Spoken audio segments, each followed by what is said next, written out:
Bonjour, nous revoilà. On va de nouveau essayer de lancer ce live avec notre experte en chat.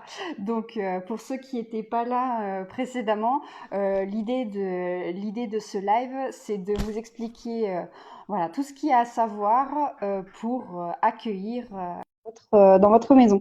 Donc, je vais essayer de me connecter de nouveau avec notre experte Clémence, qui va donc répondre à toutes vos questions. Et ah voilà, on est enfin en direct. Bonjour Clémence.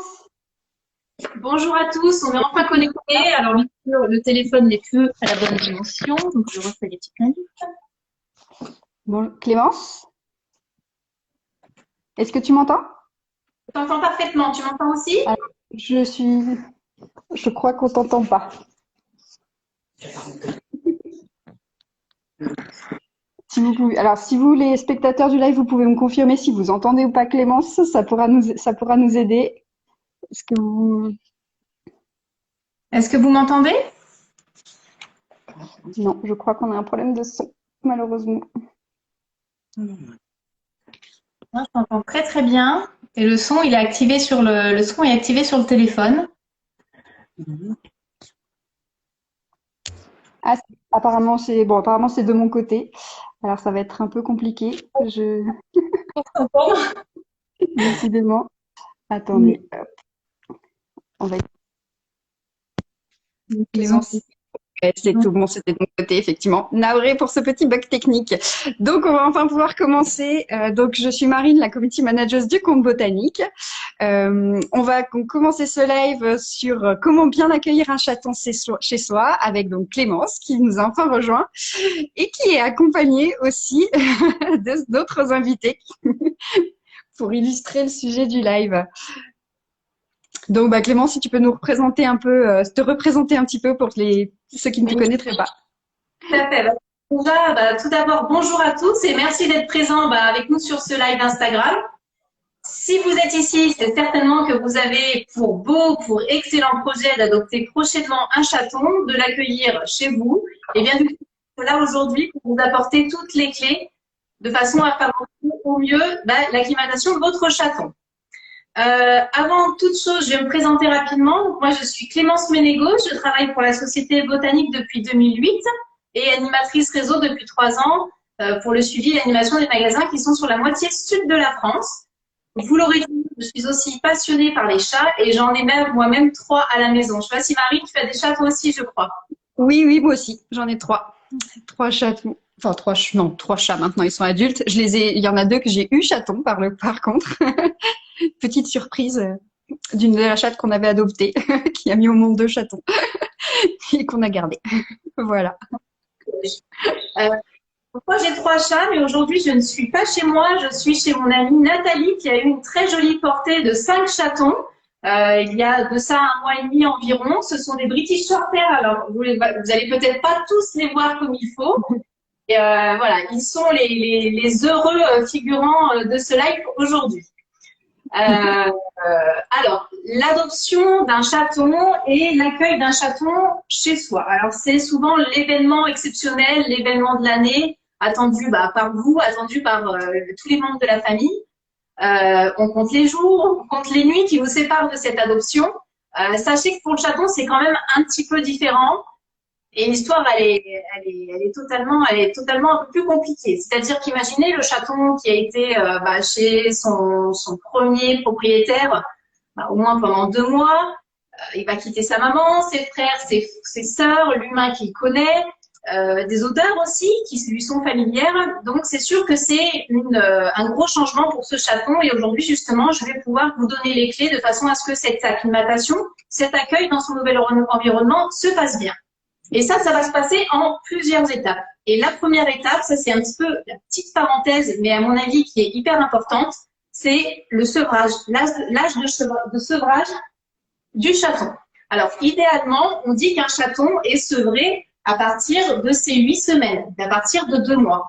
En effet, à partir de 2 mois, le chaton, il a plus besoin de sa maman parce que techniquement, il mange tout seul, parce qu'il va tout seul à la litière, donc il peut se débrouiller comme un grand. Sauf que c'est pas aussi simple. En fait, entre le 2e et le 3e mois du chaton, il y a ce qu'on appelle le sevrage psychosocial, où en fait la maman, elle va apprendre à ses chatons la hiérarchie, les limites, les limites au niveau des morsures, au niveau des griffures. Voilà, c'est des petits points qui sont importants et qui vont faire qu'en fait, le chaton, il va pouvoir regagner et rejoindre sa nouvelle famille, qu'il soit bien dans sa tête et que tout se passe bien. Donc ça, c'est la première étape qui est importante, c'est le sevrage. Donc si vraiment, eh bien, vous voulez que le chaton s'habitue bien chez vous et que tout se passe bien, eh bien déjà, ça commence par adopter un chaton qui est complètement sevré et idéalement à partir de ses 12 semaines. Donc ça, je ferme la parenthèse concernant le sevrage. Ensuite, la chose importante aussi, ça va être l'anticipation. En gros, ce ne sera pas le jour de l'adoption qu'il va falloir courir dans les magasins pour acheter tout ce qu'il faut pour votre chaton. Ça va être du stress pour vous et ça va être du stress aussi pour le chaton parce qu'il ne va pas forcément arriver dans de très très bonnes conditions. Donc, il va falloir anticiper ses achats et il va falloir aussi trouver chez vous une pièce où vous allez pouvoir accueillir votre chaton les premiers temps. Donc, ça peut être par exemple un bureau, ça peut être une chambre d'amis. En gros, le but du jeu, il faut éviter, si vous avez une grande maison ou un grand appartement avec beaucoup de pièces, vous ne pourrez pas vous permettre d'office de lâcher, d'autoriser toutes les pièces à votre chat parce que ça va être très stressant pour lui et il y a des risques de bêtises, il y a des risques de malpropreté. Donc, vous essayez de lui trouver une petite pièce bien éclairée, chauffée et vous allez pouvoir lui préparer son petit coin avant son arrivée. Dans cette pièce-là, il faudra prévoir plusieurs espaces. Le premier espace, ça va être un espace toilette. En gros, c'est l'espace où vous allez mettre la litière. Donc, la litière, vous pouvez partir idéalement sur une litière qui soit fermée. Comme ça va éviter les déchets à l'extérieur de la litière. Prévoir un petit tapis de litière à mettre sur le devant, une petite pelle pour nettoyer. Et en termes de litière, vous pouvez partir sur de la litière végétale qui va favoriser, on va dire, la garantie de préserver un maximum son environnement, parce que c'est vrai que je ne cache pas que la litière minérale à base de silice est un réel fléau pour nos environnements. Donc ça va être la première chose et le premier espace. Juste petite question, au niveau du format du bac à litière, tu te parles d'une litière complètement fermée. Est-ce que c'est, mis à part pour les déchets, est-ce que c'est pas, à titre d'exemple, moi je sais que j'ai un de mes chats qui supporte pas du tout ce type de bac à litière. Est-ce qu'on peut quand même opter pour un autre format? On peut opter sur un bac qui sera ouvert, mais c'est vrai que l'avantage des bacs fermés, c'est que ça va limiter un maximum les odeurs, ça va limiter les projections de litière à l'extérieur. Après, des fois, les chats qui ont du mal à s'adapter au bac fermé, c'est souvent que le bac est trop petit. Il faut quand même que le chat il soit à l'aise pour faire ses besoins. Donc, si c'est un chat de gros gabarit et que le bac est trop petit, effectivement, il aura du mal à y aller. Après, si le chat est habitué au bac, si le chaton n'a pas été habitué au bac fermé, qu'il a été uniquement habitué à un bac simple, parce que vous faites les premiers temps, vous enlevez le couvercle du bac pour l'habituer déjà au socle du bac et ensuite, petit à petit, vous lui mettez le couvercle. Peut-être que la porte, il faudra la mettre dans un troisième temps aussi. Voilà, il faut y aller petit à petit tout simplement. D'accord. C'est même assez rare qui s'adapte pas au bac à litière. Quand vraiment il refuse d'aller dans la litière, c'est que souvent le bac alors, soit la litière ne convient pas en termes de texture, soit le bac est trop petit. D'accord. Ok. On les entend miauler, c'est mignon.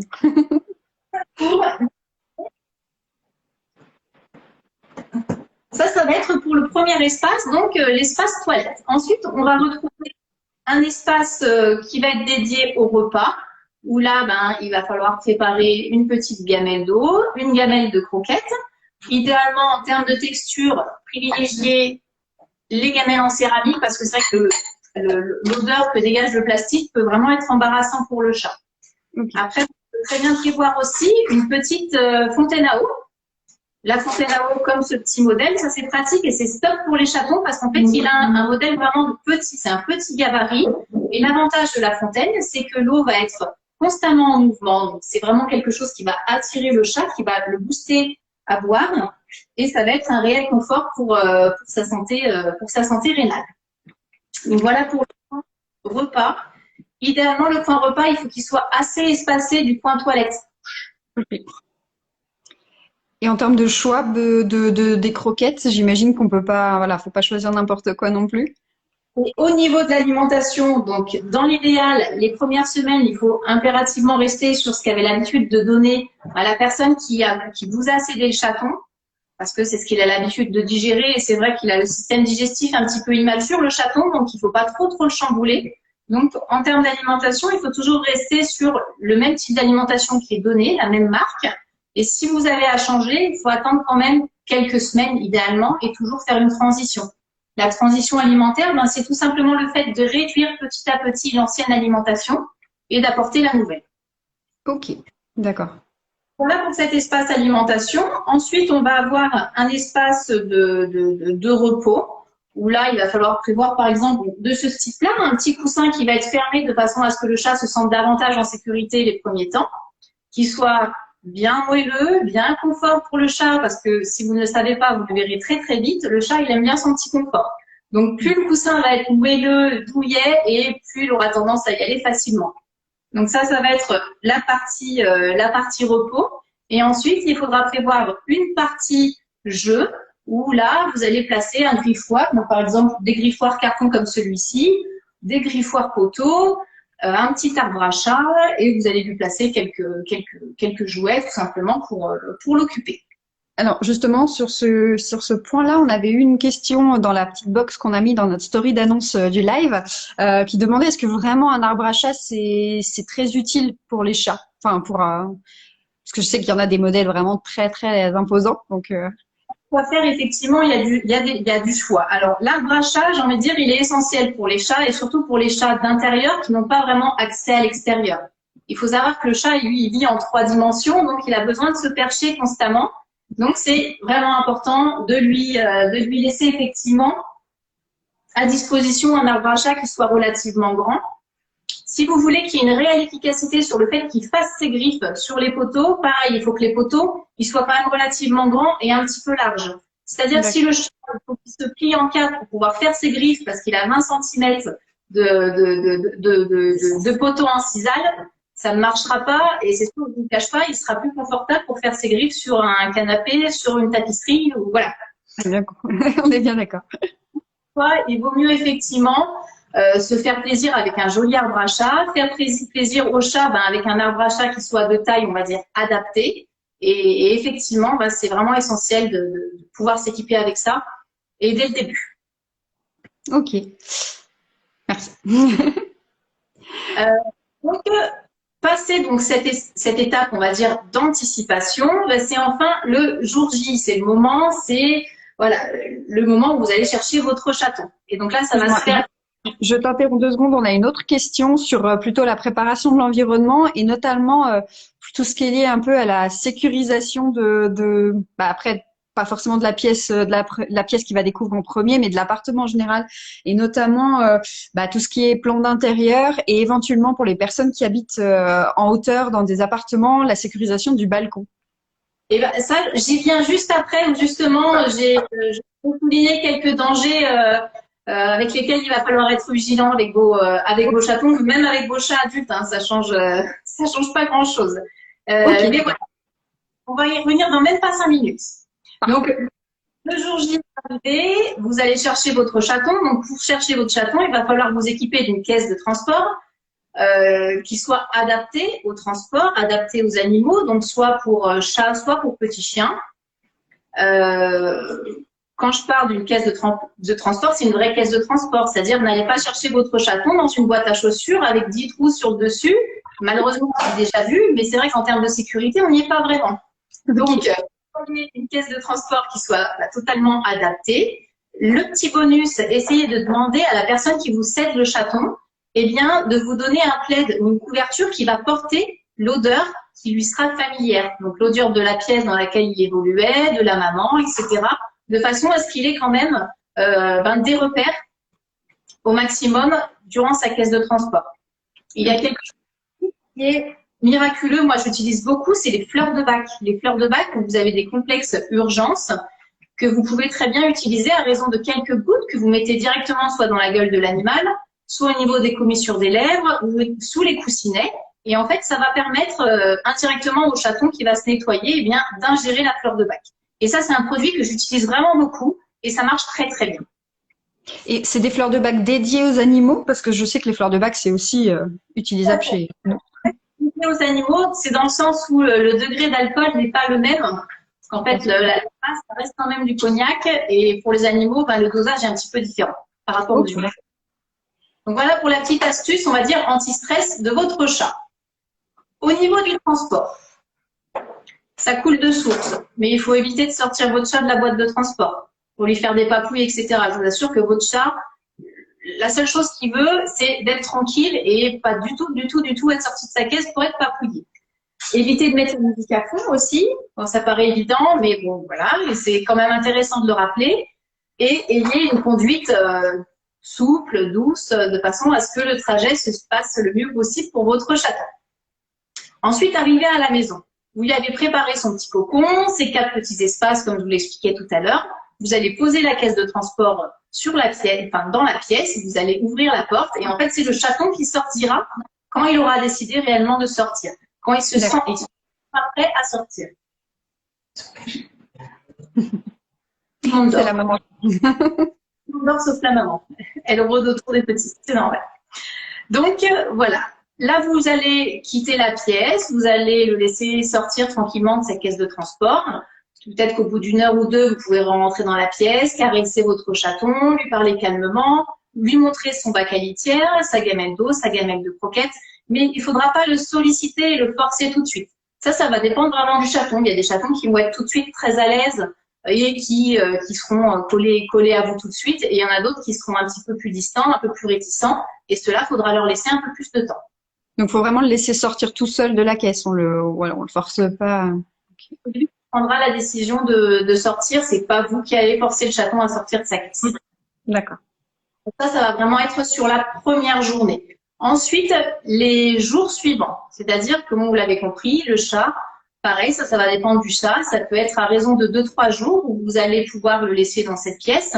Il y a certains chats, effectivement, au bout de 2-3 jours, ils sont très à l'aise. Ils vont vous demander de sortir, de visiter le reste de la maison. Donc là, petit à petit, vous allez pouvoir lui autoriser de nouvelles pièces en termes de découverte. Et ça, vraiment, il faut que ça se passe au moins, idéalement, peut-être au bout d'une semaine. Mais ça va se faire tout seul et c'est vous qui allez vraiment le sentir par rapport à la demande, tout simplement, de votre chaton. Okay. Et là, comme tu me le disais tout à l'heure et comme vous nous le demandiez par rapport aux risques, eh bien, les risques, ils sont quand même assez importants dans une maison ou un appartement. Le premier risque, c'est les fenêtres oscillobattantes. C'est un piège monstrueux pour les chatons ou même pour les chats adultes. Donc, faire attention si vous avez des fenêtres oscillobattantes, il y a quand même de très gros risques que le chat arrive à se coincer entre l'oscillobattant. Donc, être vigilant par rapport à ça. Ensuite, il faut faire attention au niveau des balcons. C'est-à-dire que soit vous avez la possibilité de protéger votre balcon, par exemple, avec un filet, et dans ce cas-là, vous allez pouvoir laisser le chaton accéder au balcon. Par contre, si vous n'avez pas la possibilité de sécurité, il vaut mieux garder votre chaton à l'extérieur parce que même si vous avez une grande hauteur de mur, un petit trou qui passe ou quoi que ce soit, et le saut dans le vide, il est quand même vite fait. Donc, il faut faire quand même attention par rapport à ça. C'est tout bête, mais machine à laver, lave-vaisselle, enfin voilà, ils sont très très curieux, donc ils auraient vite fait de passer dans le tambour de la machine à laver, donc il faut rester vigilant. Les sacs poubelles, les fils électriques, bon, ce sont presque des enfants, hein, donc il va falloir vraiment vérifier tous leurs faits et gestes quand ils seront sortis. Et pour finir, les plantes. Alors il faut savoir que les plantes vertes, en soi, c'est un réel danger pour le chat. Parce que naturellement, le chat, il a besoin de se purger. Donc, pour plusieurs raisons. Déjà, il faut savoir que durant ses toilettes, il ingère énormément de poils. Et en fait, ça lui crée des boules de poils dans l'estomac. Donc, il a besoin de se purger pour justement éliminer, par le vomissement, éliminer ces boules de poils. Donc, ça, c'est la première chose. Ça peut être une carence alimentaire aussi. Ça peut être de l'ennui. Donc, c'est pour ça qu'il faut rester vigilant aussi au niveau des chatons parce qu'ils sont très, très curieux. Donc, ils auraient vite fait de jouer avec une feuille, de la mâchouiller.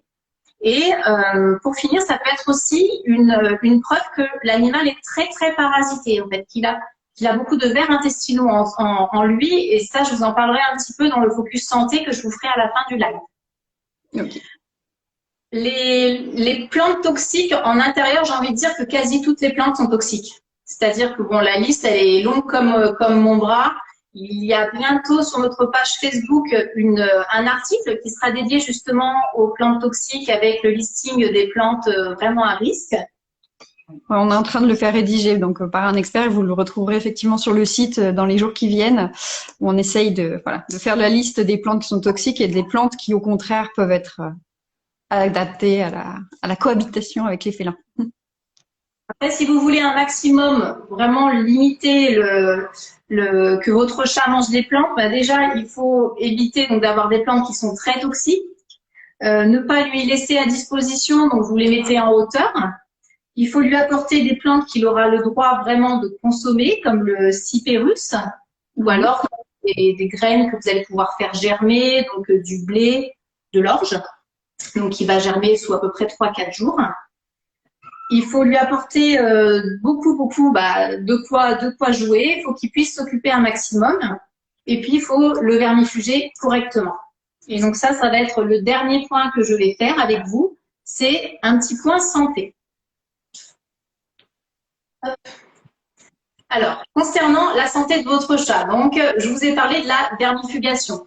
Il faut savoir que si la maman des chatons a mal été vermifugée, il y a de grandes chances que durant la gestation, qu'elle ait malgré tout donné des vers à ses chatons et que le chaton soit très parasité aussi.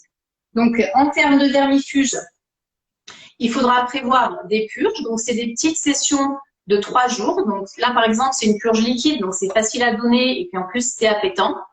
Donc pendant 3 jours, jusqu'aux 6 mois des chatons, il faudra lui faire une cure tous les mois. Et ensuite, ça va être 2 à 4 fois par an. Ça va dépendre de si votre chat a un accès à l'extérieur ou pas. Okay. Mais en moyenne, on reste au niveau du vermifuge. Il va falloir rester vigilant aussi au niveau de la protection externe de votre chat. Donc, quand je parle de protection externe, je pense ici aux puces, aux tiques. Et donc là, si votre chat est parasité, ou même pour protéger votre chat, eh bien, vous avez des pipettes que vous allez pouvoir mettre entre les 2 omoplates de votre chaton. Et donc ça, c'est des traitements, ça va dépendre on va dire des marques, mais c'est à peu près un traitement que vous allez faire 1 fois par mois. Ok. Sachez qu'au niveau des parasites, donc des puces et des tiques, vous avez que 5% des parasites qui sont sur le chat. 95% est présent dans l'environnement. C'est-à-dire que si vous avez votre chaton qui est parasité, eh bien automatiquement, il va falloir impérativement traiter votre environnement en même temps, sinon le traitement du chaton ne suffira pas. Et pour traiter l'environnement, donc quand je parle d'environnement, c'est des tapis, ça peut être les coussins, etc. Il existe des petits, on appelle ça des fogueurs, c'est des petits fumigènes que vous placez au centre de la pièce qui peuvent traiter jusqu'à 60 mètres carrés et qui vont vous permettre de tuer les parasites, les œufs, les larves et les adultes. Ok. Pour finir, un petit mot sur la vaccination. C'est important aussi si vraiment vous voulez vacciner, protéger votre chat contre les maladies les plus communes, il est important d'aller chez le vétérinaire pour faire les vaccins appropriés. Donc, le minimum, ça va être le typhus, coryza, le cause. Vous pouvez faire la rage si vous êtes dans des régions à risque ou alors si vous avez à partir à l'étranger. Et très important aussi, pour finir, l'identification de votre chaton. Il faut savoir que l'identification, elle est obligatoire et normalement, vous devriez adopter un chaton qui soit déjà identifié. Mais malheureusement, c'est pas toujours le cas. Et je vous assure que c'est vraiment important de le faire parce que si votre chat a Asperger, c'est vraiment le seul moyen de pouvoir retrouver très facilement le propriétaire. Ok. J'ai encore deux questions auxquelles il faut qu'on réponde. On me demande de préciser, oui, comment on prépare l'environnement, mais surtout comment on prépare les habitants de l'appartement ou de la maison à l'arrivée du chaton. Je pense notamment si on a un autre chien ou un autre chat plus âgé, quelles précautions il faut prendre pour que ils acceptent le chaton. Alors, le fait déjà de pouvoir cloisonner les premiers temps votre chaton dans une pièce, eh bien, à travers la porte, ils vont se renifler. Donc, il y a des odeurs déjà, il y a des communications qui vont passer à partir de ce moment-là. Ensuite, les rencontres, il faut qu'elles se passent petit à petit. Il faut toujours que vous soyez à proximité. Et si vous avez, donc, par exemple, des rencontres entre chats qui sont un petit peu plus tendues, il existe des distributeurs de phéromones que vous allez placer au niveau d'une prise électrique et qui vont vous permettre d'apaiser un petit peu les deux chats de façon à ce qu'il y ait le moins de bagarres et de frictions possible. Mais il faut y aller petit à petit. C'est sûr qu'il ne faut pas y aller en frontal. Vous arrivez avec le chaton et puis vous mettez au milieu du chat, du chien. Non, ça marche pas. Il faut y aller petit à petit, des petites sessions, des coups de 5 minutes par 5 minutes et toujours être à proximité. Ok. Et alors, dernière question, mais peut-être que là, pour le coup, je pourrais faire un retour d'expérience. On demande justement comment on gère l'arrivée d'un chaton avec un enfant en très bas âge, donc moins d'1 an, qui voilà, qui a pas forcément la capacité de savoir comment interagir avec un chaton. Alors là, pour le coup, je peux aussi parler un peu d'expérience parce que moi, ça a été l'inverse. J'ai dû gérer l'arrivée d'un bébé dans un foyer avec déjà 3 chats. Mais je pense que l'arrivée d'un chaton pour un enfant, alors moins d'1 an, si un enfant en plus il marche ou il est capable déjà d'agripper, etc. Les objets qui sont aux alentours. La principale précaution, effectivement, c'est déjà de faire des présentations. Je sais que nous, on avait fait sentir, voilà, on avait fait sentir l'odeur du bébé à nos chats. Donc, j'imagine qu'à l'inverse, voilà, il faut déjà être complètement présent pendant toutes les interactions entre l'enfant et le chaton, notamment que l'enfant contrôlera pas ses gestes, donc il pourra forcément voilà, agripper les poils ou pour avoir des comportements un peu brusques avec le chaton, qui est lui aussi un petit bébé, donc il faudra faire attention. Donc je pense que c'est vraiment sous surveillance constante pour les interactions entre un chaton et un petit enfant. Et puis nous, dans notre cas, c'est surtout permettre au chat de pouvoir s'échapper, enfin, en tout cas, fuir la présence de l'enfant s'il en a besoin. Nous, il y a beaucoup, enfin, voilà, on avait prévu des espaces en hauteur où le chat pouvait se mettre hors de portée de l'enfant si tout simplement s'il en a marre en fait de l'enfant qui est à proximité.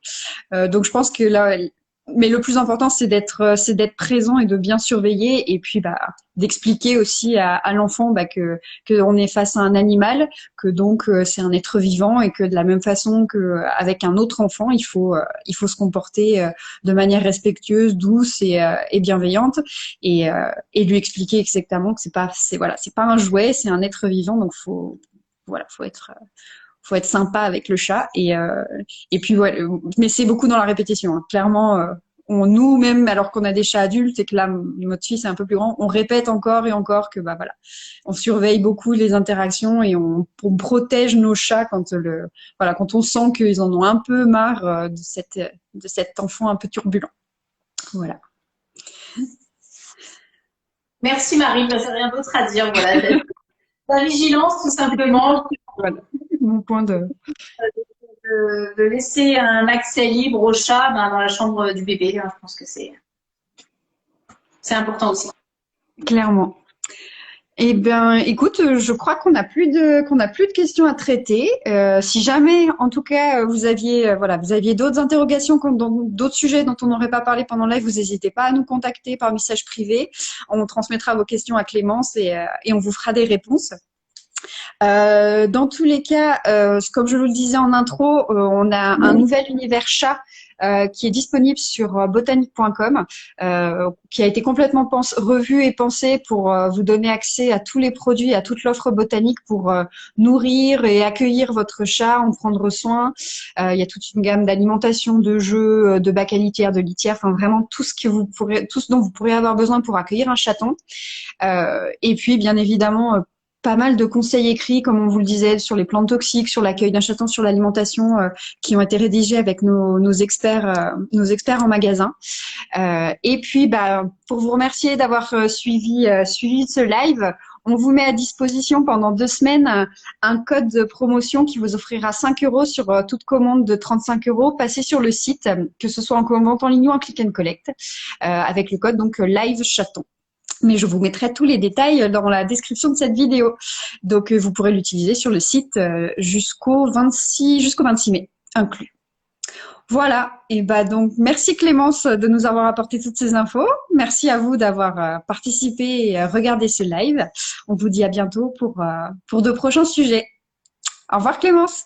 Au revoir, merci.